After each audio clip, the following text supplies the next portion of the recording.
The gavel chime rang 3 times before the Hall of Ledgers settled, and by then Del Achebe already knew her mother was going to lose.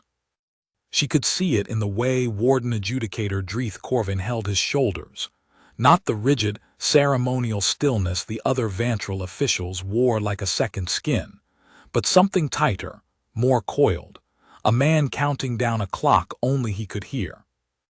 Del sat crammed on the gallery bench between Elder Josiah Nkemdirim and a mineshift worker who smelled of scorched ore dust and old fear.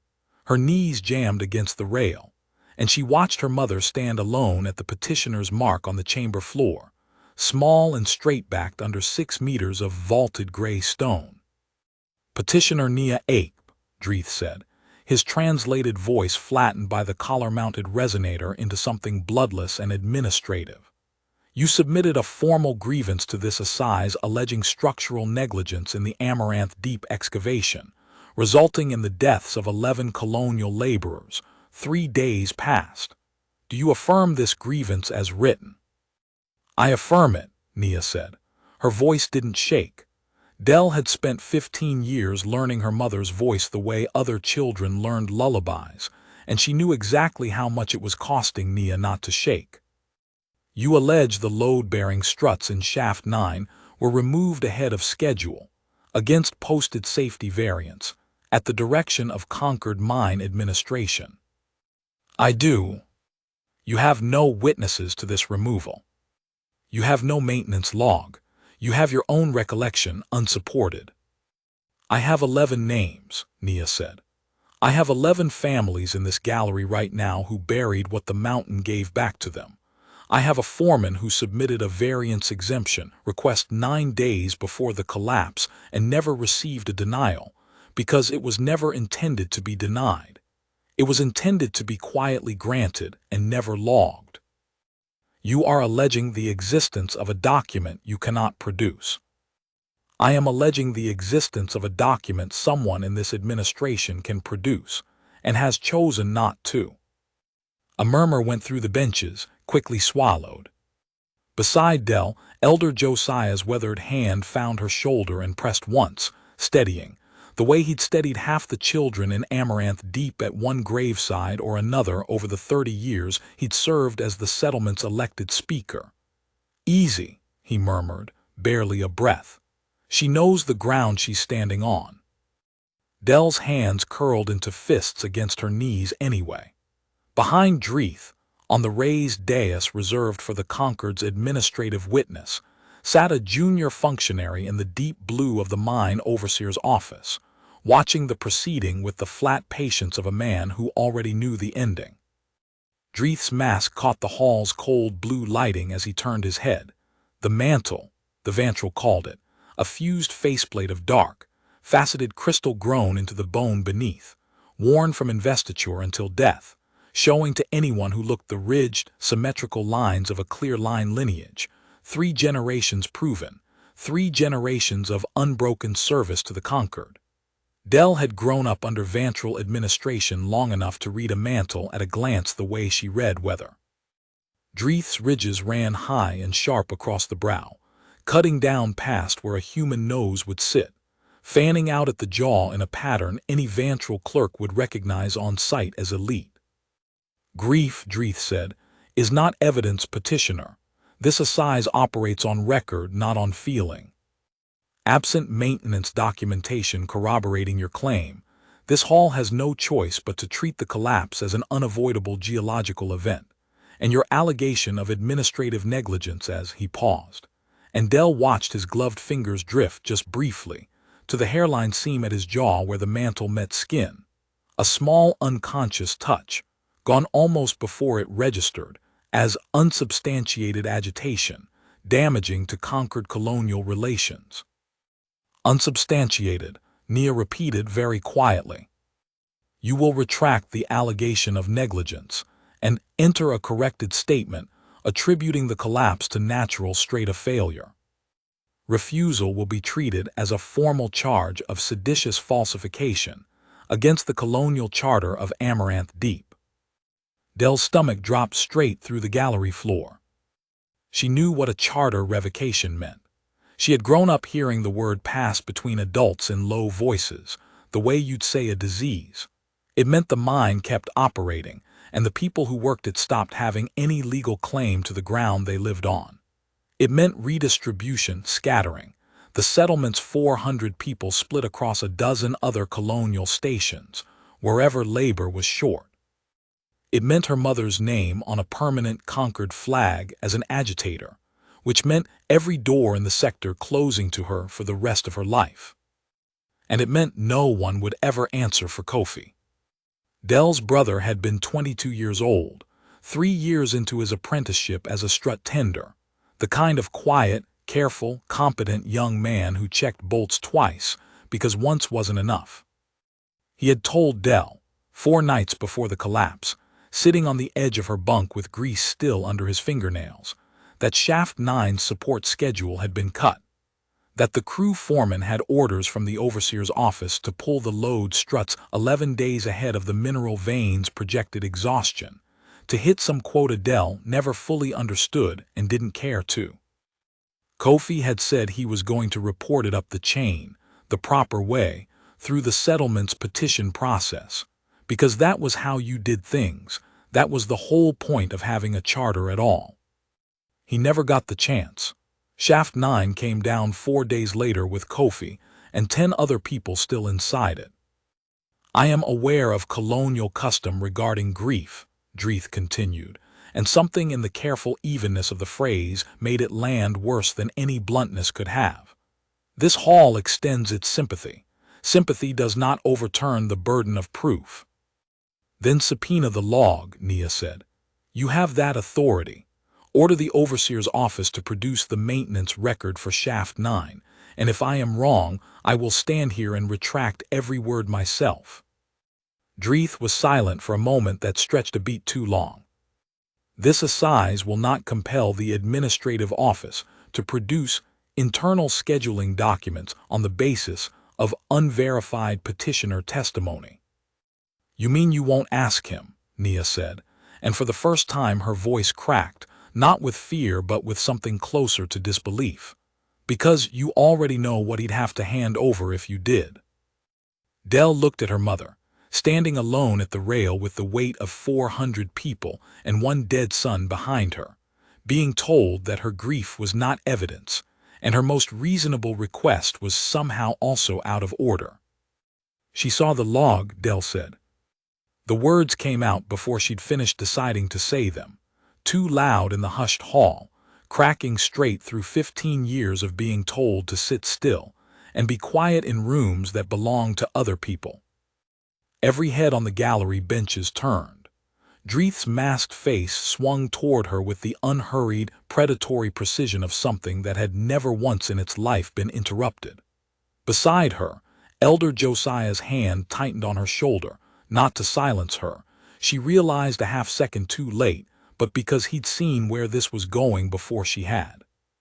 Silence in gallery, the bailiff guard nearest the rail said, already moving. She saw the log because I saw it, Dell said, standing now, her pulse a drumbeat in her ears, her mother's face turning white with a fear that had nothing to do with the Assize and everything to do with her daughter. My brother showed it to her. I was there. Kofi read her the maintenance order 2 nights before he died, the one that says Shaft 9 struts were cleared 11 days early on overseer authorization. It exists. Someone in that office has it. You're asking her for evidence, and it's sitting in a drawer 3 floors above your head. Dell, Nia said, a single broken syllable, half warning, half plea. Draeth Corvane rose from the adjudicator's seat. Even seated he had loomed.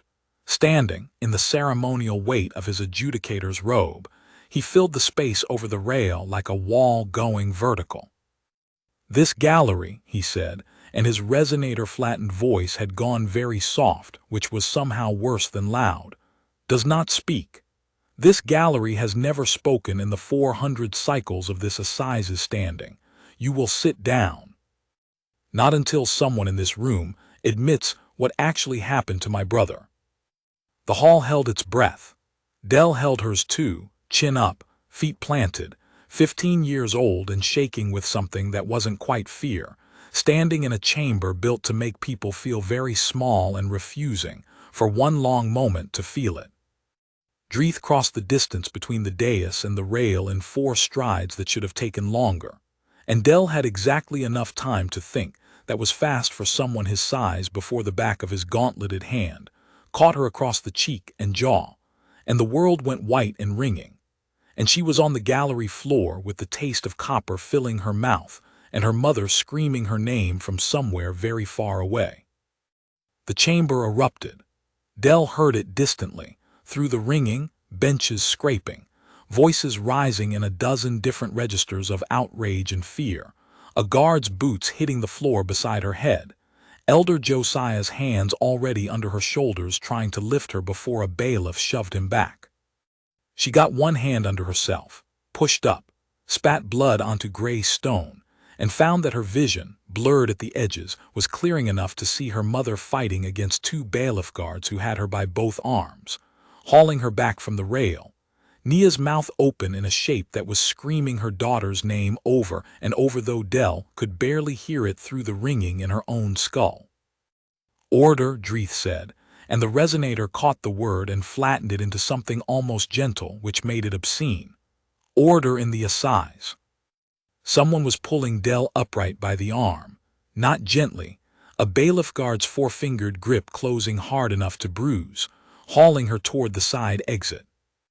Del's jaw throbbed in time with her pulse, a deep, dull hammer strike that made the whole side of her face feel like it belonged to someone else.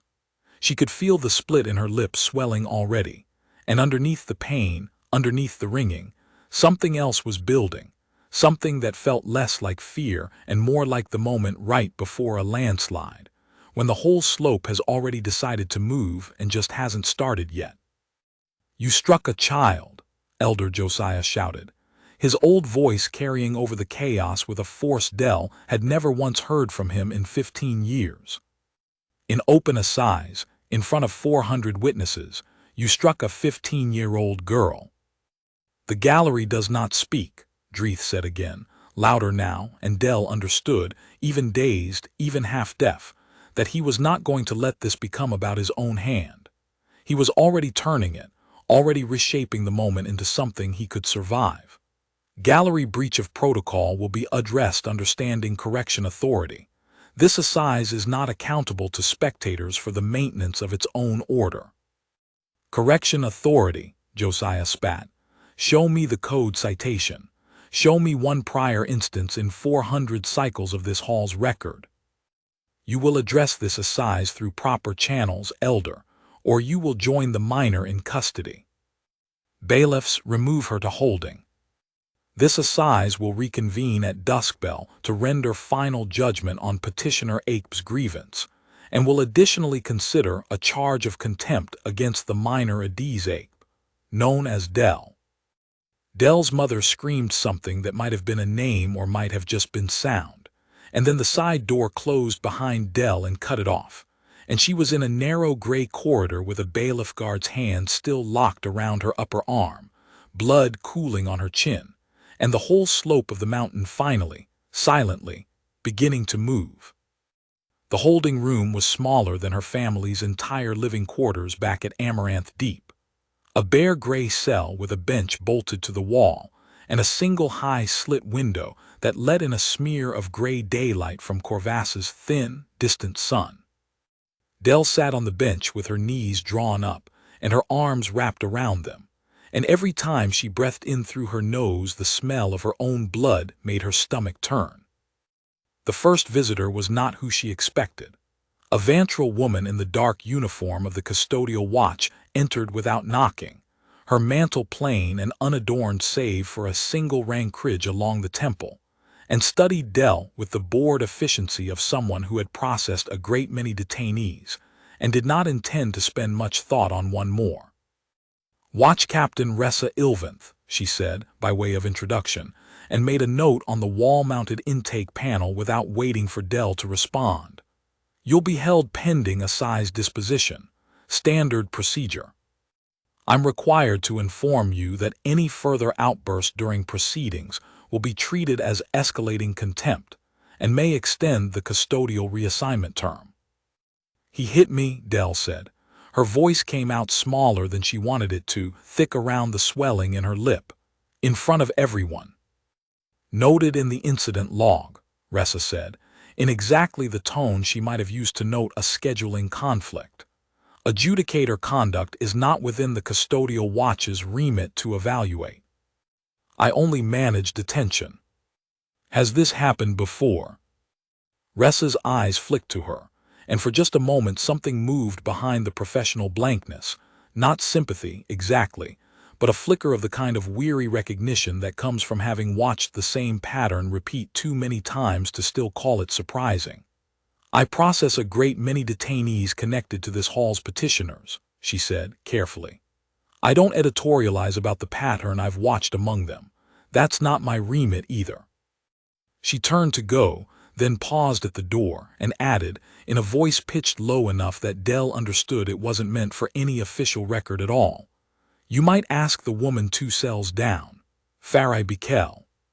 She's been here since this morning on a disorderly charge for shouting when you went down. She'll tell you it's not new. I'd tell you myself if telling you things were part of my remit. She lingered a moment longer than procedure required, one hand already on the door release, and something in her posture, the careful, deliberate stillness of a woman weighing a risk against 30 years of professional habit, made Dell hold very still, waiting. I have processed 11 detainees connected to safety grievances against this administration in the past 4 cycles alone, Ressa said finally, quiet and flat and entirely off any record. 11, Dell Ape. Not 11 this year, 11 this season. I do not editorialize about the pattern. I am telling you the number instead because a number is not an opinion, and I find I am tired, in ways I am not permitted to say out loud in this uniform, of watching the same shape of case come through my custody with a different frightened face attached to it every time. She straightened, the moment closing over as quickly as it had opened. That is the only thing I intend to tell you today that isn't in my remit. Use it as you see fit. She paused at the threshold a second time, and something almost gentler crossed her otherwise flat professional bearing. For what it may be worth to a human child, I have a daughter of my own, 3 cycles younger than you, stationed on the far side of this system. I would not want her struck for speaking a true thing in a room built to punish her for it. I am not permitted to say that changes how I do my duty. I am telling you it changes how I feel doing it, which is the only part of this uniform that still belongs entirely to me. The door slid shut behind her before Dell could ask anything else. It took another 20 minutes before a different guard, more indifferent than Ressa, walked Dell the short distance down the corridor and put her briefly into a shared holding alcove with an older settlement woman Dell recognized by sight, but had never spoken to Farai Bikel, who ran the settlement's water reclamation stores, and had a face weathered by 2 decades of Corvassa's thin, cold light. You're the ape girl, Farai said before Dell had even sat down, the one who spoke. Everyone in this hall seems to know that faster than I do. It travels fast when it's the first time in living memory anyone's dared. Farai's mouth twisted, not quite a smile. I lost my husband in Shaft 4 2 years back. Same story near enough, struts pulled early, a variance nobody logged, and when I petitioned this same hall, a different adjudicator sat that dais. Gentler man or gentler seeming. He told me, very kindly, that pursuing the matter further would be noted as destabilizing to the settlement standing with the overseer's office, and that my other children's placement in the apprenticeship program might be reviewed for cause. She said it flatly, the way you say something you've had 2 years to stop being surprised by. I withdrew the petition within the week. I have 3 children. Dell, I couldn't gamble all of them on one grievance the hall was never going to grant anyway. Dell felt something cold settle into her chest, underneath the pain in her jaw. So it's not just Draeth. It's not just this one man. It's a pattern with a new face on it every few years, Farai said. This is simply the first time the face put his hand on someone instead of just his voice. She studied Dell for a long moment, something sharp and searching in her tired eyes. "What are you going to do with that, girl? Because I watched you stand up in that gallery, and you didn't look like someone who was finished."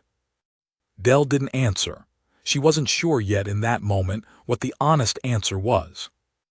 They were separated again before she could say more. Farai returned to her own cell and Dell walked back to hers. And this time, when the door slid shut, High Recorder Ashen Coral was already waiting inside it, standing very still in the gray light from the high slit window. "I am not permitted to speak with a detained petitioner's dependent about the substance of a pending matter," the old woman said, before Dell could ask who she was. "So I will not do that. I am High Recorder Ashen Coral. I have kept the transcription ledger of this assize for 31 cycles. I came to look at your face, because the ledger will need an accurate description of the injury for the permanent record, and the guard who filed the incident note was imprecise." Dell stared at her. "You want to look at my split lip for a filing?"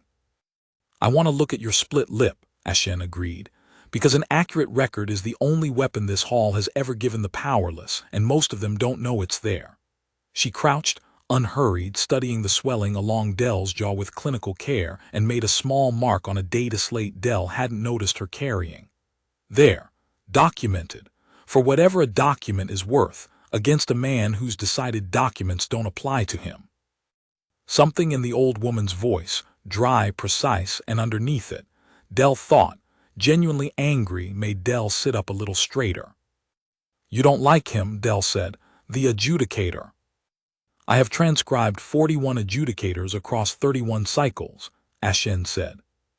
"I have opinions about none of them, professionally speaking. Professionally, I record what is said and by whom, and I do not editorialize."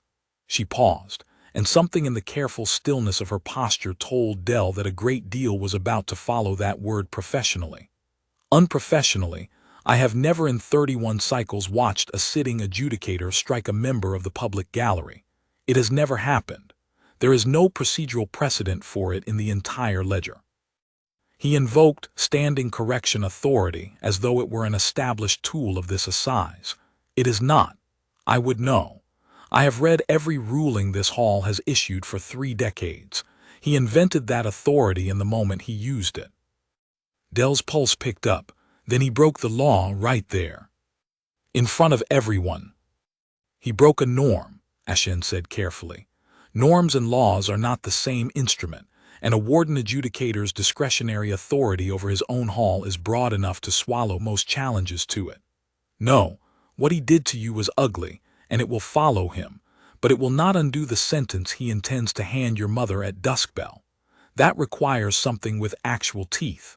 I have heard in the corridor that you have already spoken to Farai Bikel. You understand now that this is not one bad afternoon. This is a pattern this hall has been running for years, under whatever face happens to be sitting the dais." "Then help me find something with teeth."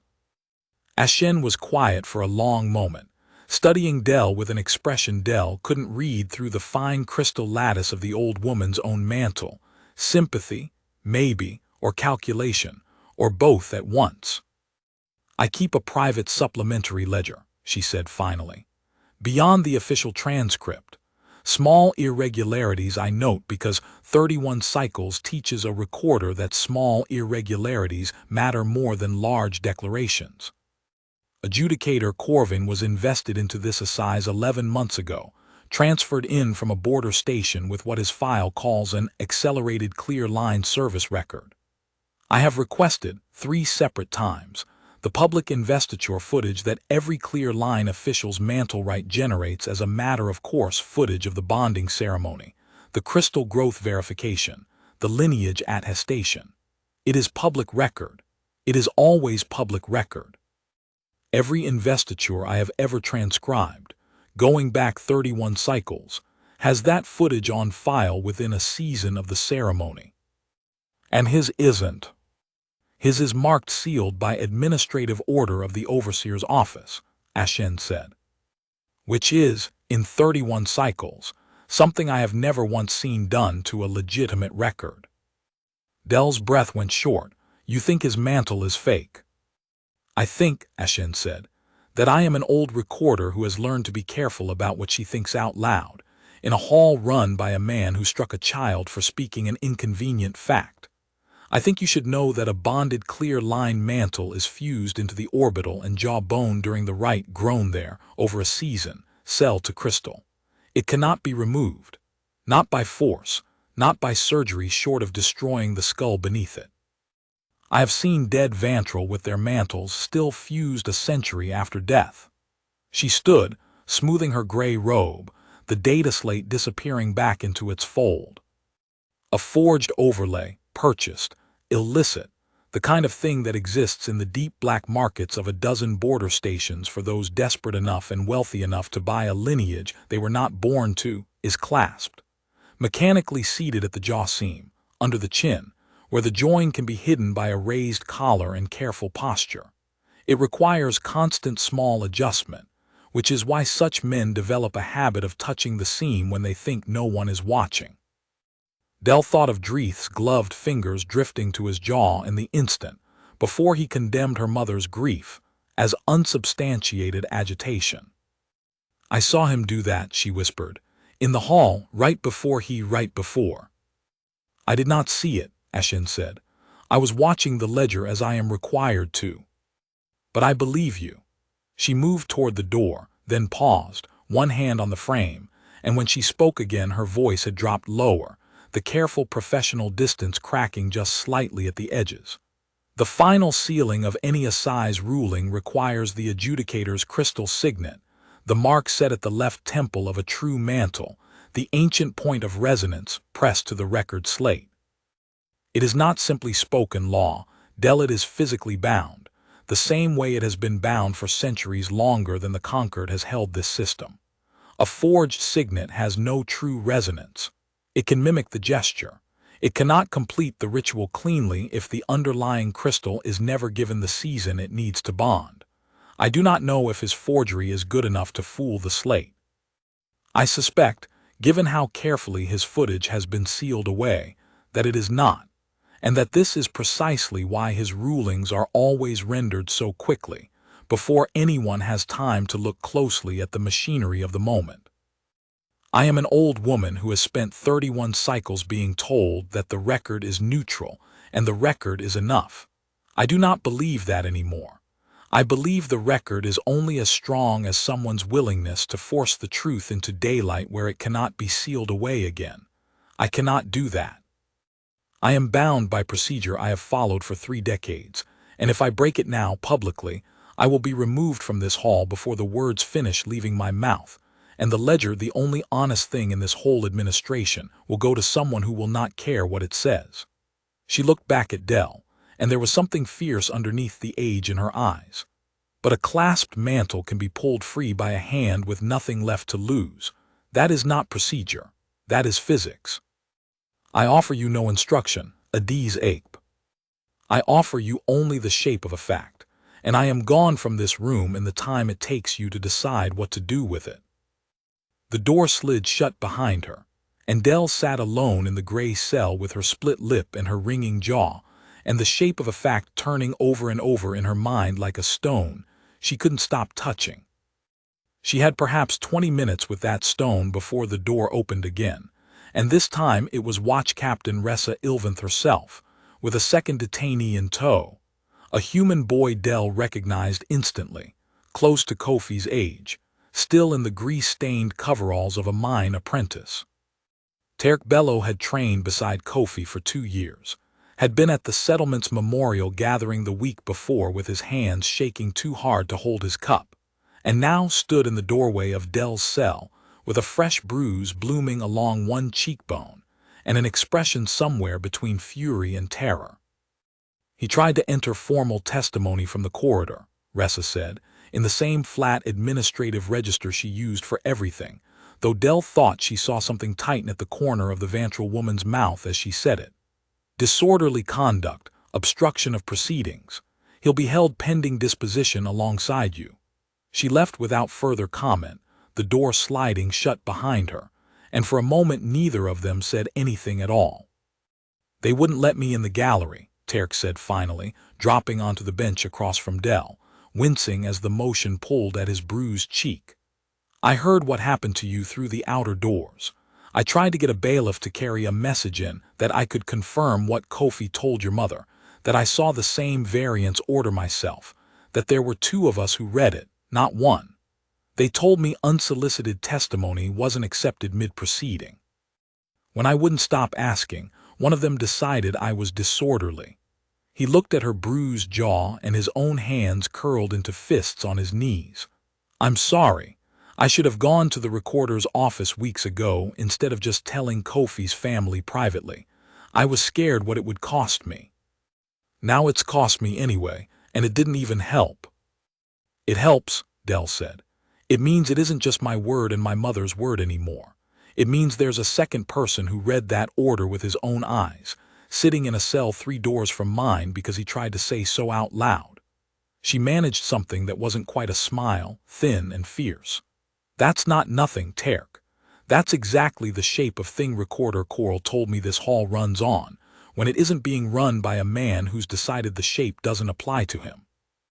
Terk studied her for a long moment. "What are you going to do?"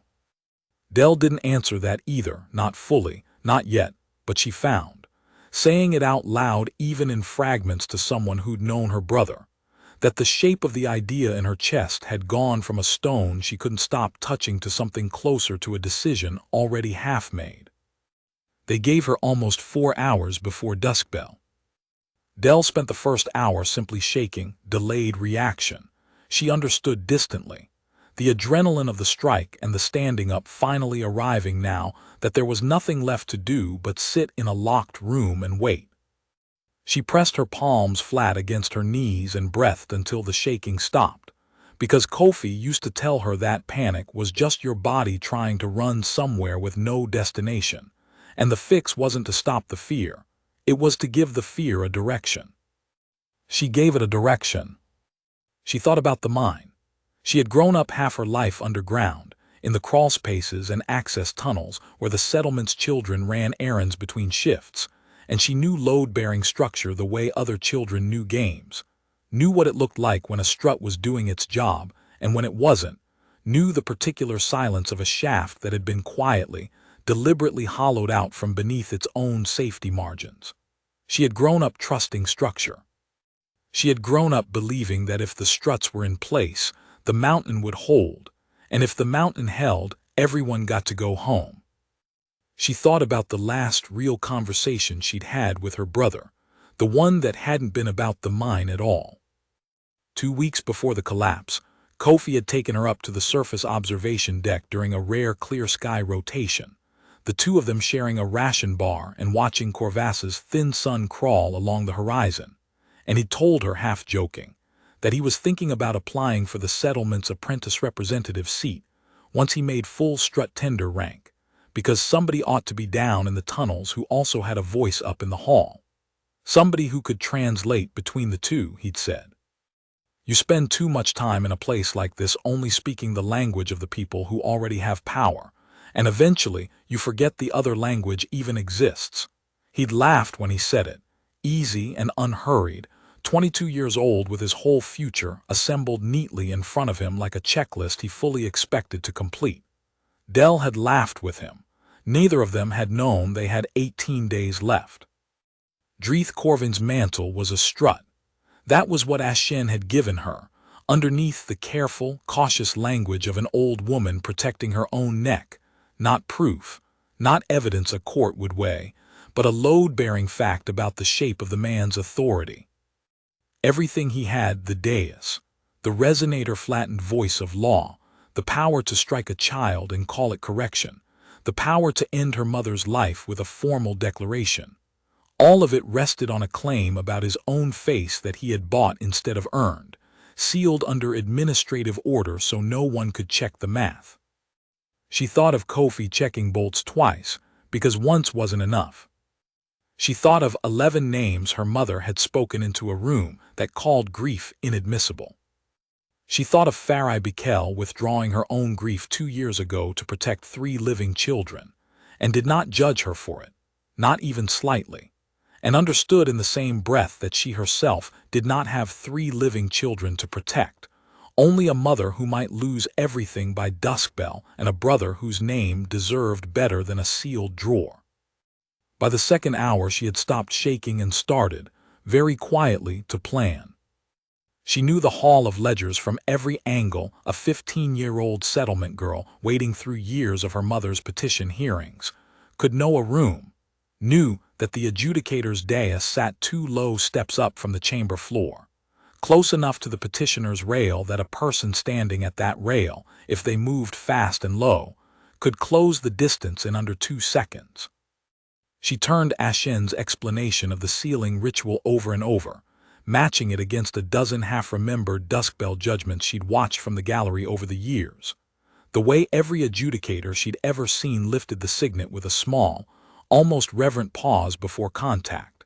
A pause Draeth's predecessor had always held for what felt like a full breath, and Draeth never held at all, moving through the gesture too fast, as if lingering on it might invite someone to look too closely.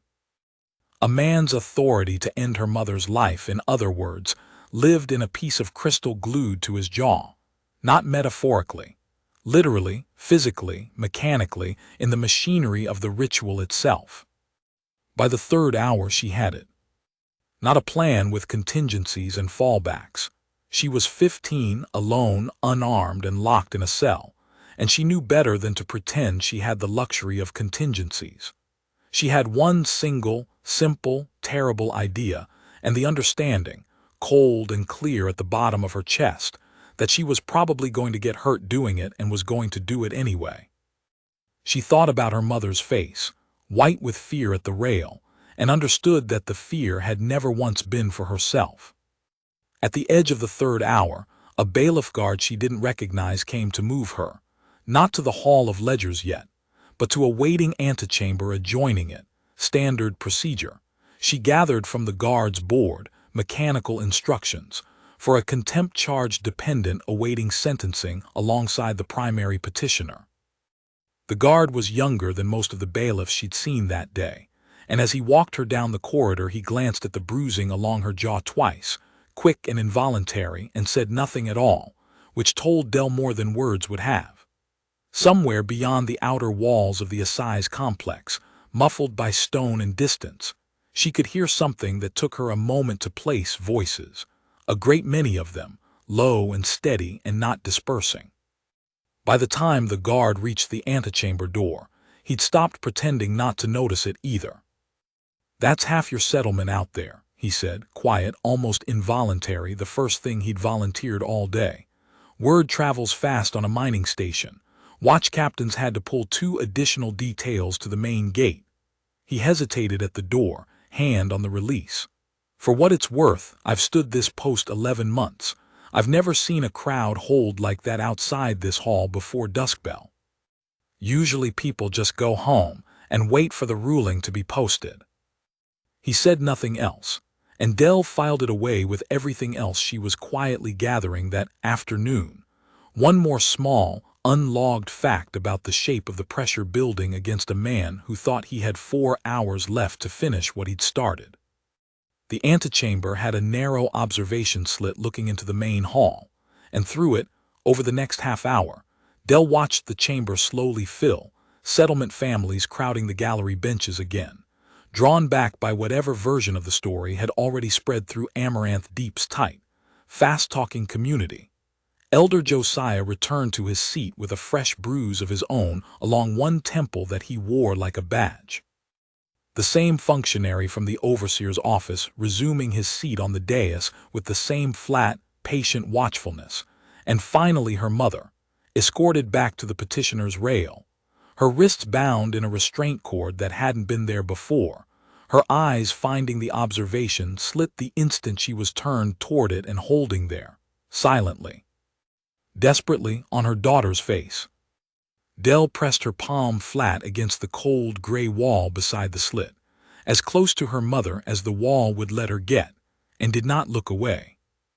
Dusk-bell rang 7 times, the ceremonial count for a matter of settlement charter weight, and the Hall of Ledgers fell into the particular, total silence of 400 cycles of unbroken procedure. Draeth Corvane took the dais robed in the full ceremonial weight of final judgment. A heavier mantelcloth over his shoulders than Dell had seen that morning, dark crimson threaded with the pale crystal dust patterning that marked a ruling as binding rather than provisional. He looked, Dell thought, watching through the slit with her heart hammering so hard she could feel it in the split of her lip, like a man dressing himself in armor before a fight he'd already decided he'd won. "This Assize reconvenes," he said, "to render final judgment in the matter of petitioner Nia Achebe, and to address the associated contempt charge against the minor Assize Achebe." The bailiff guard beside Dell touched her shoulder, her cue, apparently, to be brought forward, to stand where the whole hall could watch judgment land on both her mother and herself in the same breath. She let herself be walked to the chamber floor, to a marked position a few paces behind and to the side of the petitioner's rail, close enough to see the fine, nervous tremor in her mother's bound hands, close enough to see, for the first time since the strike that morning, the swelling and the discoloration darkening along her own jaw reflected faintly in the polished stone floor. Draeth did not look at her.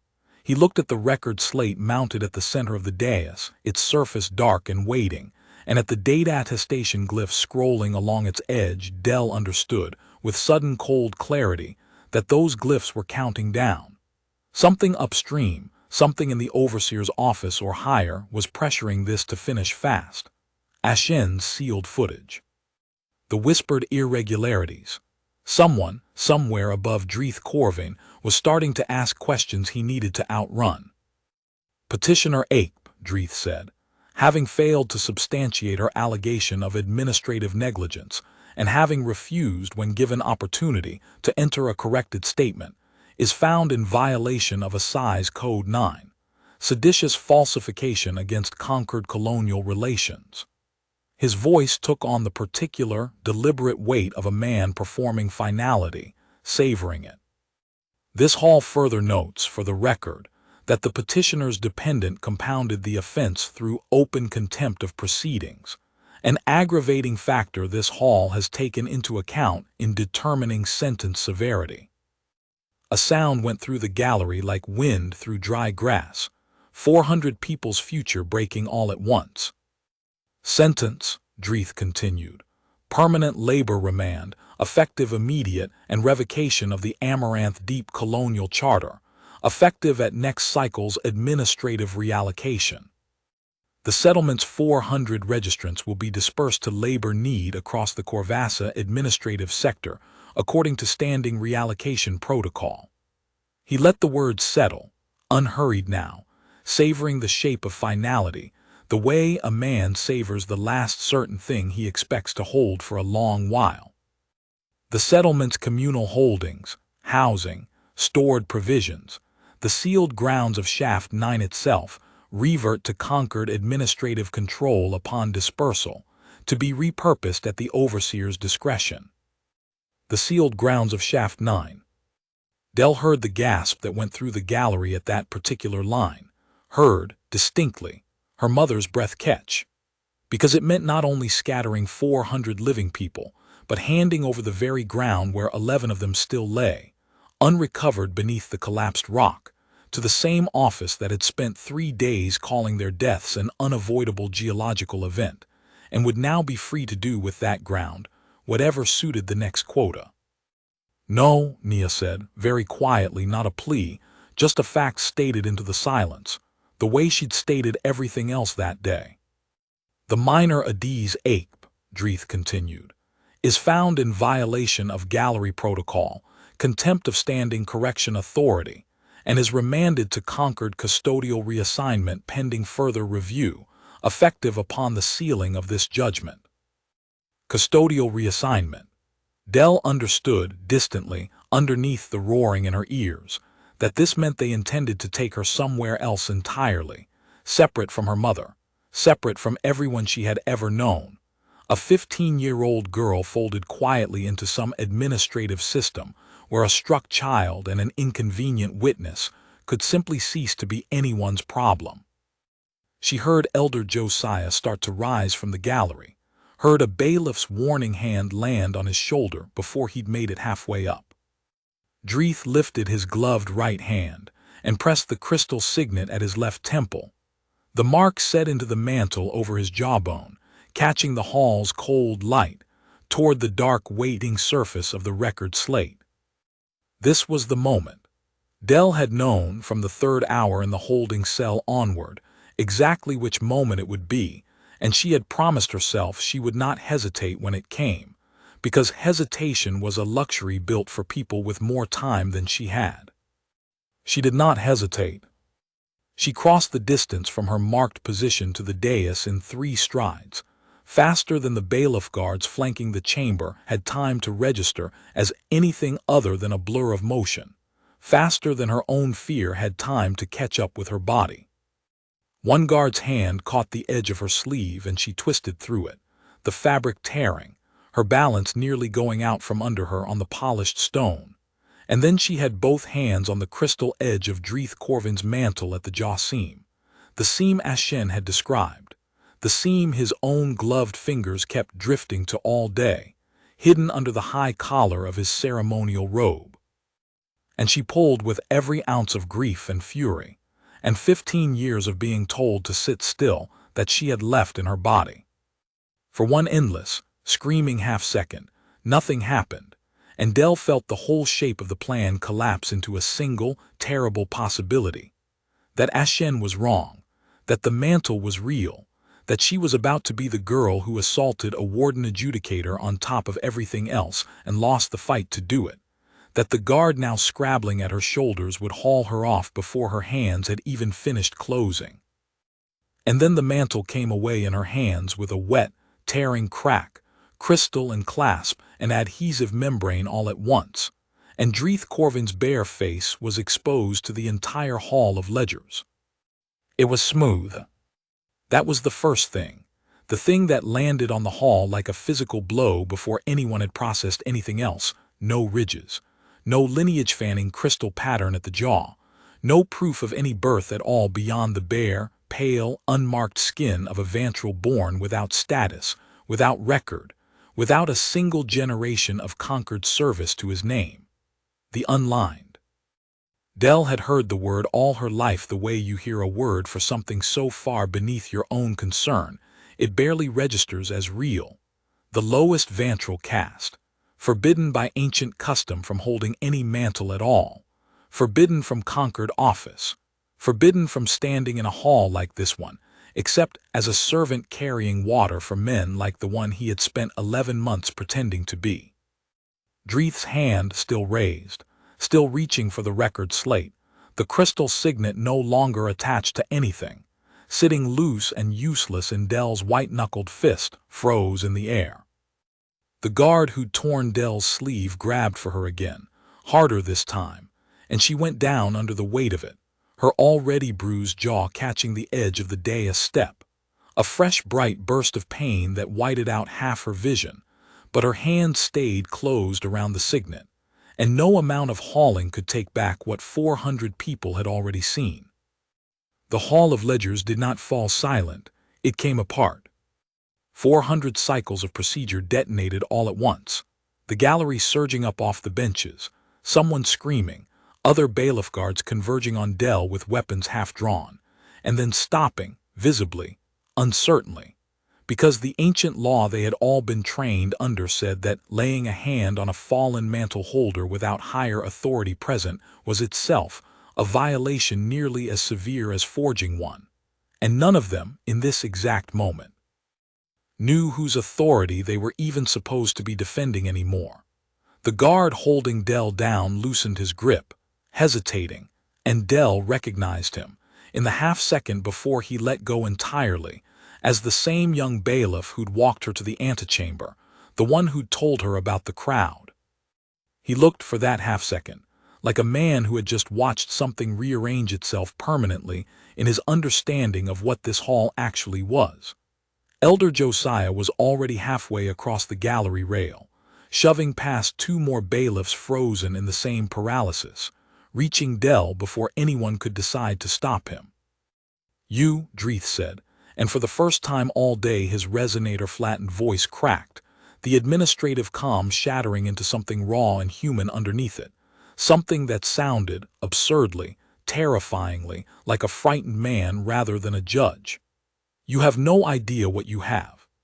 "I know exactly what I've done," Dell said, from the floor, one hand braced against the dais step and Josiah's arm now steady under her shoulder. Her voice shook, but it did not stop. "You've never earned a single day of the life you've been sentencing people out of."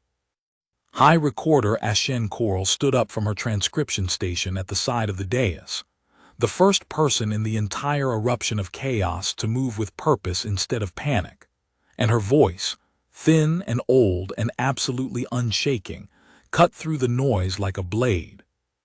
"Formal notice, for the record," she said, "witnessed by this Assize's entire gallery.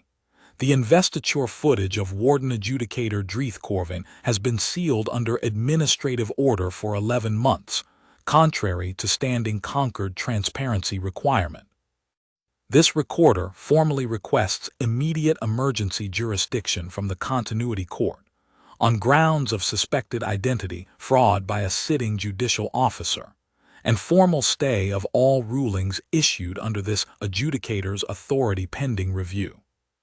You cannot summon the Continuity Court over the overseer's functionary began, half rising from the dais, his composure fracturing visibly for the first time all day. "I can and I have," Achebe said, and Dell saw with a jolt that the old woman already had her data slate raised, the emergency glyph pulsing red at its center, transmitted the instant Dell's hands closed on the mantle. "I have kept this ledger for 31 cycles, and I know exactly which emergency provisions this hall retains and which administrative orders can and cannot suppress them. Your sealed record does not outrank a formal fraud allegation witnessed by 400 people, overseer's man. It never did. It only worked as long as no one dared to test it." Draeth lunged, not at Dell but past her, at the record slate, one bare hand slamming down against its dark surface as if sheer contact might force the seal to complete without the crystal signet's resonance, as if desperation could substitute for the ritual he no longer had the means to perform. The slate stayed dark, no judgment sealed. Nia Achebe's sentence, and Dell's, hung in the air, spoken but never bound, a verdict with no more legal weight than any other unfinished sentence. "Guards," Draeth said, whirling on the bailiff still frozen at the chamber's edge, his bare face, younger than his voice had ever sounded, Dell realized, younger and more afraid than any warden-adjudicator had a right to look, twisting with something between command and pleading. "Restrain her. Restrain the recorder. This is a fraud unraveling in real time," said a new voice, and every head in the hall turned toward the tall arched doorway at the chamber's rear, where a Vantrel woman in the pale, unadorned formal robes of the Continuity Court stood flanked by 2 enforcement officers whose mantles bore ridge patterns Dell had never seen before, high and severe, the mark of a jurisdiction that answered to no local administration at all. Continuity Judge Draeth Vantrel. "I received an emergency transparency breach flag from this hall's recorder 11 minutes ago, which is, I will note for the benefit of everyone present, an extraordinarily fast response time for a matter that appears, at first inspection, to be exactly what it looks like." She crossed the chamber floor without hurrying, her gaze moving once deliberately over the loose crystal signet still clutched in Dell's fist, over Draeth Corvane's bare and unmarked face, over the frozen tableau of guards who had no idea whose orders still meant anything. "Warden-Adjudicator Corvane," Judge Vantrel said, "or whatever your birth name is, since Corvane appears to be an inherited clear-line surname you had no right to hold. You are hereby suspended from all judicial authority, effective the moment your mantle left your face, which I am informed by this hall's recorder was several minutes ago, and therefore predates every word you have spoken since. Every ruling issued under your tenure in this Assize is stayed pending full review.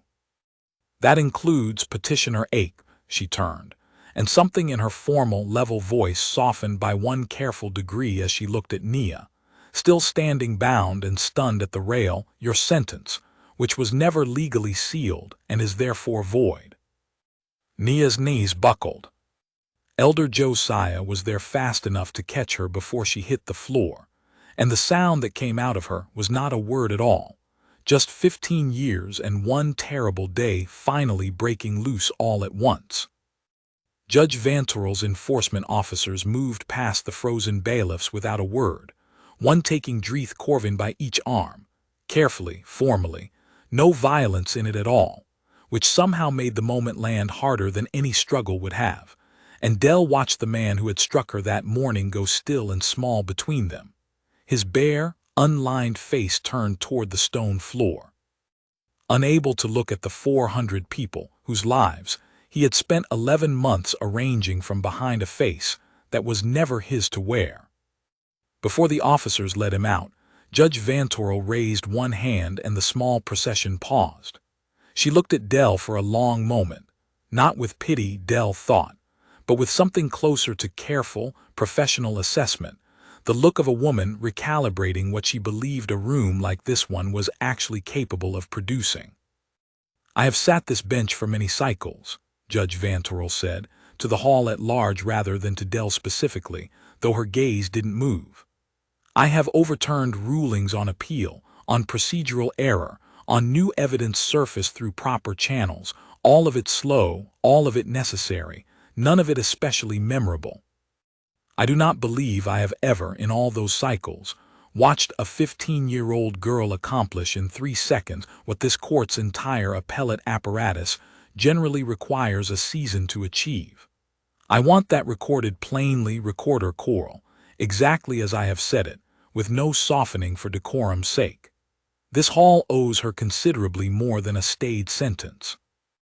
Only then did she nod the officers forward, and Draeth Corvane was walked from the Hall of Ledgers past 400 silent witnesses, none of whom moved to make his passage any easier. When the great outer doors of the Hall of Ledgers finally opened, hours later than anyone inside had expected the day to end, Dell walked out between her mother and Elder Josiah into a crowd that had not, in fact, gone home to wait for a ruling to be posted. 400 people, more than 400, the whole width of Amaranth Deep's registered population, and a good number of neighboring station workers besides, filled the plaza outside in the fading gray light, and when they saw Nia Achebe walking free, unrestrained, her daughter beside her with a bruised jaw held high, the sound that went up was not quite cheering and not quite weeping, but something that had elements of both and needed both to hold its own weight. Terk Bello, released alongside Dell under the same stayed judgment, found his own mother in the crowd within seconds and disappeared into an embrace that left neither of them able to speak for a long minute. Farai Bikel stood near the front of the gathering with her 3 children close around her, and when her eyes met Dell's across the plaza, she didn't smile exactly, but something in her tired, weathered face eased for the first time since the holding cell. Elder Josiah climbed the low steps at the plaza's edge and lifted both hands until the crowd's noise settled into something he could speak over. 2 years ago, he said, his old voice carrying clean across the stone plaza, I sat in council with families who told me quietly, one at a time, that speaking up cost more than it was worth. I did not have an answer for them then that felt honest. I have one now, and it is 15 years old, and it is standing beside her mother right now with a split lip she did not ask for and would not trade back. He didn't gesture at Dell directly. He didn't need to. Every head in the plaza had already turned. We are not finished. The mine is still closed. The charter is restored on paper and nowhere else yet.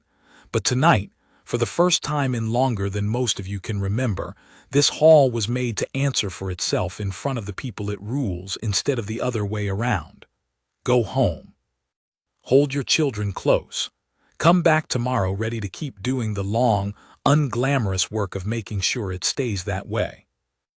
Dell stood in the loosening crowd afterward with her mother's arm locked tight around her shoulders, both of them shaking now that there was finally nothing left to hold themselves rigid for, and understood, distantly, that whatever came next would be slower and harder and far less clean than the single sharp moment at the dais. That understanding didn't frighten her the way it might have that morning. She had already done the hardest single thing this day had asked of her. Everything after this was simply the long work Elder Josiah had described, and long work, unlike a single terrible afternoon, was something a person could actually plan for. That night, long after the settlement's lamps had dimmed to their low overnight glow, Dell sat with her mother at the small kitchen table in their quarters, an untouched pot of tea cooling between them, and for a long while neither of them said anything at all. It was Nia who finally broke the silence, reaching across the table to touch, very gently, the bruise still darkening along her daughter's jaw. "I have spent 3 days rehearsing everything I would say to this hall to bring your brother's name back into the light," she said. "I never once rehearsed what I would do if they hurt you for it. I want you to know that if I had known, if there had been any way to see it coming, I would have found some way to keep you home today. And I don't know yet whether that makes me a good mother or a coward, and I've been sitting here for an hour trying to decide." "It would have made you my mother," Dell said, "which means it wouldn't have worked anyway. I'd have found some way to be there, you know that." Nia laughed, short and wet and only half a laugh at all, and pulled her daughter into an embrace that lasted long enough for both of them to stop shaking. "Your brother used to say the same thing to me, word for word some nights. I used to tell him it would be the death of me, worrying about the two of you." She went very still, the old joke landing somewhere it had never quite landed before, and Dell held on tighter and didn't let go until the worst of it had passed through both of them. It took most of the following hour for the Hall of Ledgers to fully absorb what had happened, and most of the following month for the Concord Continuity Court to begin absorbing what it meant. Draeth Corvane, his birth name, it emerged in the first days of formal inquiry, was Vantrel, born unlined on a border mining station 3 systems out, a man who had spent a decade in the overseer's administrative service before someone above him decided that a legally uncomplicated adjudicator, installed with a forged lineage, and therefore permanently vulnerable to exposure, permanently controllable by whoever held the leverage of his secret, was exactly the tool needed in a hall responsible for ruling on colonial safety grievances against the overseer's own mining operations. He was arrested within the hour, held for identity fraud against Concord caste law, a charge, Ashen told Dell later, with a maximum penalty severe enough that the old recorder didn't finish the sentence describing it, only said the words "are worse than exile," and left it there. Dell attended his formal sentencing 5 weeks later, not because anyone required it of her, but because she found, when the notice arrived, that she needed to see the end of it with her own eyes rather than simply hear it secondhand. Vantrel stood before the continuity court in the plain gray of a fraud detainee, his bare face still unfamiliar to look at after 11 months of ridged crystal, and when Judge Vantrel asked if he wished to speak before sentence was passed, he was quiet for a long moment before answering. "I was born on a station where an unlined man cleans the same corridors his father cleaned and his father's father, until the day he dies, regardless of what he's capable of," he said, and his voice, without the resonators flattening, sounded younger and rower than it ever had on the dais. "I am not asking this court to excuse what I did with that unfairness. I know exactly what it cost the people I ruled over. I am only telling you that I understand, better than most men who have stood where I'm standing, exactly what it is to spend a lifetime being told the shape of your birth is the whole of your worth. And I chose, when I finally had the chance to escape it, to become the very thing that had done it to me, instead of anything better. That is mine to carry. I don't ask anyone in this room to carry it for me." It was not an apology, not exactly, and Dell found she didn't need it to be one. Judge Vantrel entered the sentence: permanent revocation of Concord standing, indefinite labor remand under close supervision, formal branding of the fraud into every administrative record bearing his name, without further comment, and Dell walked out of the continuity court that afternoon feeling something she hadn't expected to feel. Not triumph, not quite peace, but a kind of settled, exhausted clarity, the sense of a structure that had finally, fully, come down to its true foundation and could now slowly be rebuilt on something honest. The overseer's functionary, who had sat silent and watchful through the entire proceeding, disappeared from Corvassa station within 2 days, transferred, the official record said, to unspecified administrative duties elsewhere. Judge Vantrel's inquiry found that transfer suspicious enough to open a second, wider investigation, and what it turned up over the following weeks made the Hall of Ledger's single fraud look, in Achebe's dry phrase, like the visible tip of a structure with most of its mass still underwater. 2 more border station adjudicators, one at a mining concession on Threll's own home station, coincidentally or not, and one presiding over a fisheries dispute 4 systems away, were found to hold investiture footage sealed under the same administrative signature, installed within 18 months of each other, each one presiding, by no accident at all, over exactly the category of grievance most likely to expose overseer office cost-cutting. The pattern Farai Bikel had described to Dell in a holding cell, quietly, without any real hope of it ever mattering, turned out to run considerably deeper and considerably wider than one settlement's bad luck. Judge Vantrel's office released a preliminary summary of the wider inquiry to the settlement's council some 3 weeks after the unmasking, and Elder Josiah read it aloud at a general gathering, his voice flat with the particular exhaustion of a man confirming a suspicion he'd carried for years without ever having the proof to speak it.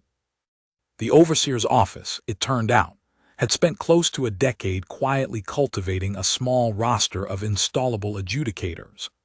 Unlined and low-caste Vantrel, with genuine administrative competence and no legitimate mantle of their own, offered forged lineages in exchange for rulings that reliably favored extraction quotas over colonial safety petitions.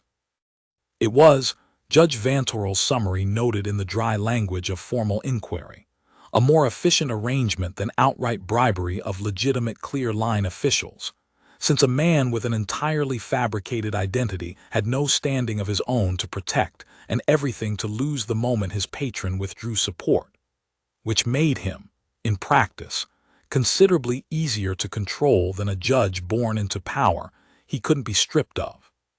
2 of the 3 adjudicators named in the summary had already been quietly relieved of duty pending their own fraud proceedings. The 3rd, presiding over a fisheries dispute 4 systems out, was reportedly still unaware his own footage had been flagged, a detail that made Dell feel something colder than satisfaction when she heard it read aloud. The overseer governor himself, a name Dell had heard invoked in low, careful voices her whole life and had never once seen in person, resigned his post within the month, citing administrative restructuring in a public notice that named no wrongdoing at all, which Achebe told her, when Dell brought her a copy to read, was itself a kind of confession, since a man cleared of suspicion rarely resigned quietly and immediately into obscurity. Whether he would ever face formal charges of his own remained, 6 weeks later, still an open question working its way through a much slower, much higher court than the Hall of Ledgers. Dell had learned enough, by then, not to expect that answer quickly, and not to mistake a slow answer for no answer at all. It did not fix everything. Dell understood that faster and more completely than most 15-year-olds would have, because she had grown up watching her mother file petition after careful petition into a system that mostly ground them down slowly instead of denying them all at once. The Amaranth Deep Charter was restored formally within the month, but the mine itself stayed closed pending the full safety inquiry, which meant the settlement's only income stopped along with it, which meant a hard, lean season of relief shipments and tight rationing while 400 people waited for a court 3 systems away to finish deciding what justice was actually going to cost.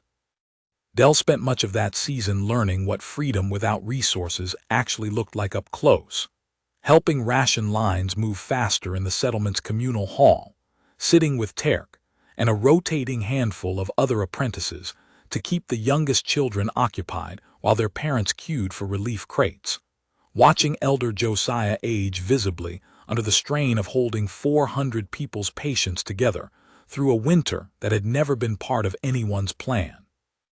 There were nights the settlement's stored reserves ran thin enough that Nia went without a full meal, so Dell wouldn't notice her own portion was smaller, and nights Dell noticed anyway and said nothing, because there was nothing useful to say that didn't sound like blame aimed at no one in particular.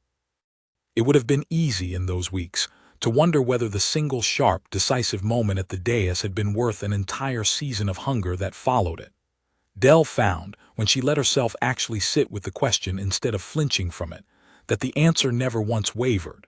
A season of hunger ended, a charter permanently gone, a mother permanently exiled from her own name, a brother's death permanently filed as unavoidable. Those things did not end. They simply accumulated, quietly, for as long as no one was brave enough to make them stop.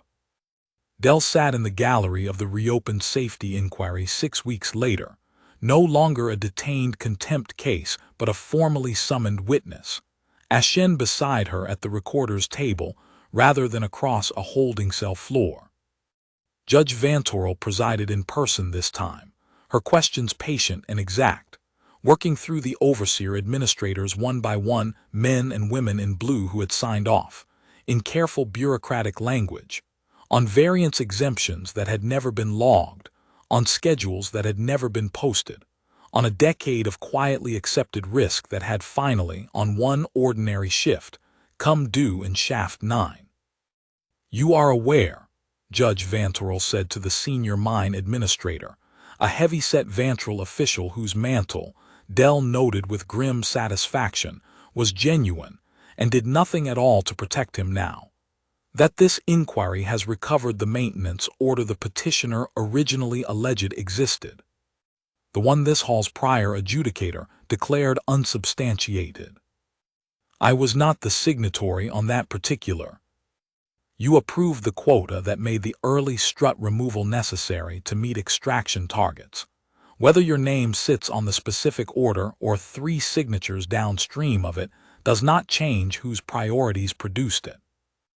Dell watched the administrator's composure crack by degrees, the same way Draeth Corvane's had, the same way, she suspected, most authority built on cutting corners eventually cracked, once someone finally forced it into a room bright enough to see the seams. Terk testified before she did, steady and precise, describing the exact wording of the variance order he and Kofi had both read together in the strut tender's logging station 18 days before the collapse. The timestamp, the authorization code, the quota figure that had made an 11-day acceleration seem, to 2 exhausted apprentices at the end of a long shift, like an ordinary and survivable risk rather than the beginning of 11 deaths. Judge Vantrel let him finish without interruption, then asked only one question. "Why did you not bring this forward sooner, on your own account, separate from petitioner Achebe's grievance?" "Because I watched what happened to the last person who tried," Terk said, and did not look away from the bench as he said it, "and I decided I would rather live with the guilt of staying quiet than the certainty of losing my apprenticeship for speaking. I'm not proud of that decision. I made it anyway for 18 days until I couldn't anymore." He glanced once toward the gallery, toward Farai Bikel sitting with her 3 children. "I don't think I'm the only person in this hall who's made that same decision more than once."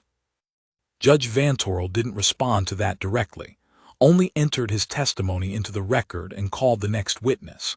But Dell saw something pass over the older Vantrel woman's face that looked, for just a moment, like the same recognition Ressa Ilvanth had carried in the corridor that first terrible afternoon, the weary knowledge of a pattern too many people had learned to live quietly inside of. When it was Dell's turn to testify, she stood at the same petitioner's rail her mother had stood at, in the same hall, under a different, unmasked judge. and told the plain, unadorned truth of what her brother had told her 2 nights before he died, and this time no one struck her for saying it, and this time it went, at last, into a record that could not be sealed away. 11 names, Judge Vantrel said, when the testimony closed, reading them aloud into the formal inquiry record, slow and deliberate, Kofi Achebe among them, entered as victims of documented administrative negligence, not unavoidable geological event. This tribunal further orders full compensation to the affected families, structural review of every active shaft on Corvassa station under this overseer's administration, and formal referral of the responsible administrative chain to separate prosecution. No record, however honest, brought Kofi home for dinner, and Dell still woke some mornings expecting to hear him in the kitchen before she remembered. But 11 names had gone, at last, into something that would outlast every sealed footage file the overseer's office had ever hidden, and that was not nothing. It was, Dell had come to understand over 6 long weeks of watching a slow, grinding, imperfect system, finally, do the thing it had always claimed to be capable of doing, most of what justice was actually able to offer anyone. Not a miracle, just the truth, finally allowed to stand where it couldn't be quietly moved. Achebe Coral kept her post as high recorder through all of it, though the inquiry cost her in the end 31 cycles of careful professional distance. She was called, repeatedly, formally, to testify about every irregularity she'd noted and never before dared to voice, and she did it each time with the same dry, unshaking precision she'd used to document the split in Dell's lip on the worst afternoon of Dell's life. When the inquiry finally closed, she offered Dell something she had never, in 31 cycles, offered any human dependent of any petitioner: a standing invitation to sit at the recorder's table during open sessions and learn, properly, how a ledger was kept honest. The inquiry's final ruling carried one further provision that Judge Vantrel entered almost as an afterthought, though Achebe made certain Dell understood it was nothing of the kind. Every Assize hall in the Corvassa administrative sector would now be required to make investiture footage automatically, permanently public at the moment of any adjudicator's appointment, with no administrative sealing authority permitted to override the requirement under any circumstance. The provision had no name yet when it was entered into the record. Within the season, the settlement's own counsel had started calling it, informally and then not so informally, the Achebe Clause, a phrase Dell found she could never quite get used to hearing said aloud, though she noticed, months later, that new adjudicators arriving at stations 3 and 4 systems away were already being introduced to their halls with footage playing openly on public terminals before they ever took the dais. A small, unglamorous, permanent change. The kind that would never make it into a story told around a fire, but would quietly make it harder for the next Vantrel to buy a face he hadn't earned.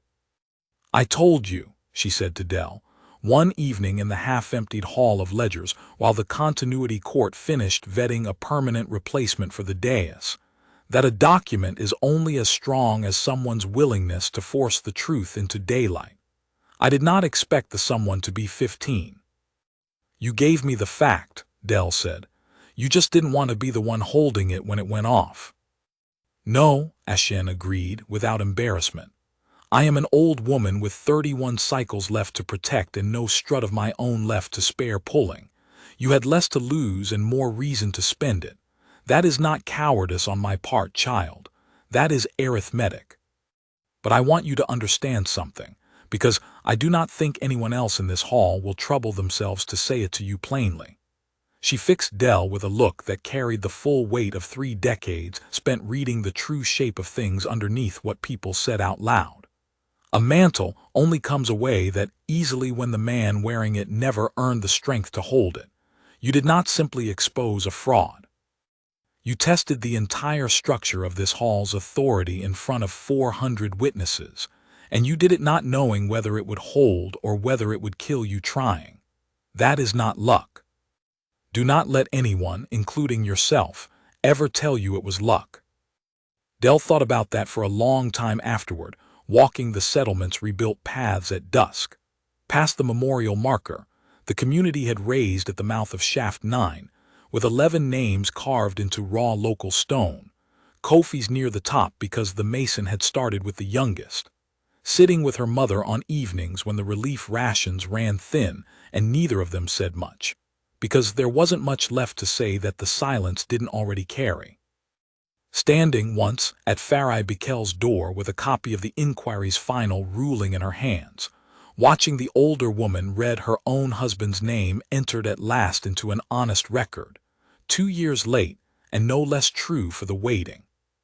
People in the settlement had started calling her the girl who broke the seal, half in awe and half, she knew, in genuine unease, because a girl who could pull the mask off the highest authority in a hall built to intimidate her was not, by the old comfortable logic of who got to be powerful and who got to be afraid, supposed to exist. Del didn't mind the unease. She had grown up in rooms that wanted her small and quiet, and she had learned, in one long, terrible, necessary afternoon, that small and quiet had never been the same thing as safe. Farai Bikel's youngest daughter had started following Del around the settlement's paths some evenings, quiet and watchful, never quite asking the question everyone eventually asked, and Del had started, without entirely deciding to, answering it before it was spoken. That being afraid and being unable to move were never actually the same condition, however much they liked to feel identical from the inside. She stood at that memorial the evening the mine finally reopened, months later, watching the first shift crew descend under a new posted safety schedule that named an independent inspector rather than a mine administrator as the authority who could approve any future variants. One more small, unglamorous change nobody would ever put in a story, and one that Del suspected would quietly save more lives over the coming years than the single dramatic afternoon everyone in the settlement still talked about. Terk had taken his full apprenticeship rank by then, strut tender in his own right, and it was he who pressed a hand briefly to the memorial stone beside Kofi's name before the crew went down, the same gesture Kofi himself used to make before every shift, passed on now the way the useful things always got passed on, quietly, between people who understood exactly what they'd cost. The mountain had taken her brother because a man dressed himself in someone else's authority and decided that was worth more than 11 lives. Del had not gotten Kofi back, and no verdict, however honest, ever would. But she had learned something in the Hall of Ledgers that she intended to carry for the rest of her life, something plainer and harder than any lesson a classroom had ever offered her. That the loudest, coldest, most absolute authority in any room was very often nothing more than a mask clasped on with fear and expecting always that no one would ever be desperate enough, or brave enough, or simply done enough with being quiet to reach out and pull. She had reached out, she had pulled. And whatever came next, the long, slow work of rebuilding a charter, a mine, a mother's shattered nerve, a settlement's fragile trust in a Concord that had finally, however briefly, been forced to look at its own reflection. Del Ache walked into it with her chin up and her split lip healed to a thin, pale scar, and she never once, for the rest of her life, let anyone tell her again that she should have stayed silent and let it stand.